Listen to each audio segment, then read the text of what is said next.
Salut à tous. Aujourd'hui, la mythologie grecque et nordique se rencontrent pour un affrontement dantesque. Nous allons plonger dans un combat légendaire entre deux dieux tout-puissants, Arès, le dieu de la guerre grecque, et Loki, le rusé dieu de la malice de la mythologie nordique. Deux panthéons, deux personnalités explosives, au sommet du mont Olympe. C'est une nuit sombre et tumultueuse où les cieux grecs et nordiques s'entrechoquent. Arès et Loki se font face au sommet du mont Olympe, une rencontre que le monde n'a jamais vue. Le tonnerre gronde et les éclairs illuminent le champ de bataille, annonçant le commencement de cette confrontation titanesque. Arès, brandissant sa lance emblématique, défie Loki, dont le sourire malicieux trahit son intention de semer le chaos. Les deux dieux échangent des paroles de défi. Leur voix résonne dans les cieux, mélangeant les langues grecques et nordiques dans une symphonie de conflits divins, symbolisant la collision de deux mondes. Le combat commence, et c'est un spectacle époustouflant. Arès charge avec une fureur guerrière, tandis que Loki esquive avec une agilité déconcertante.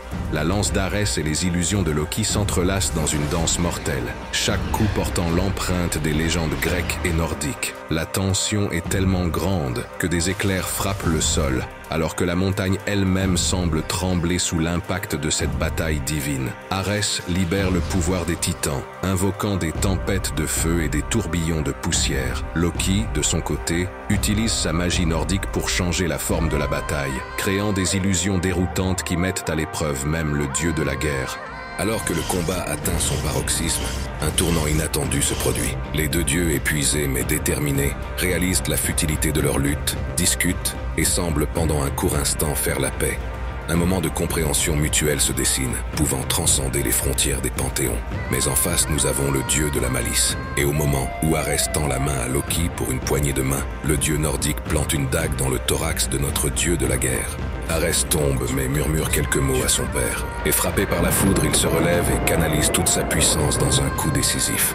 Sa lance perce les illusions de Loki, et le dieu de la malice se retrouve désarmé et blessé lui aussi. C'est à ce moment que le tournant décisif arrive. Arès, dominant sur le champ de bataille, décide de montrer sa clémence. Au lieu d'anéantir Loki, il le confronte, imposant sa volonté et mettant fin à la bataille.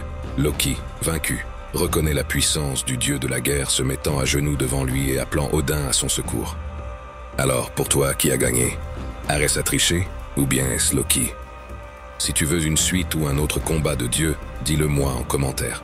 Si vous avez aimé cette vidéo, n'oubliez pas de laisser un pouce en l'air, de partager et de vous abonner pour ne pas manquer nos futures explorations épiques. Merci de nous avoir rejoints et que la puissance de la guerre vous accompagne. À la prochaine, jeunes Olympiens.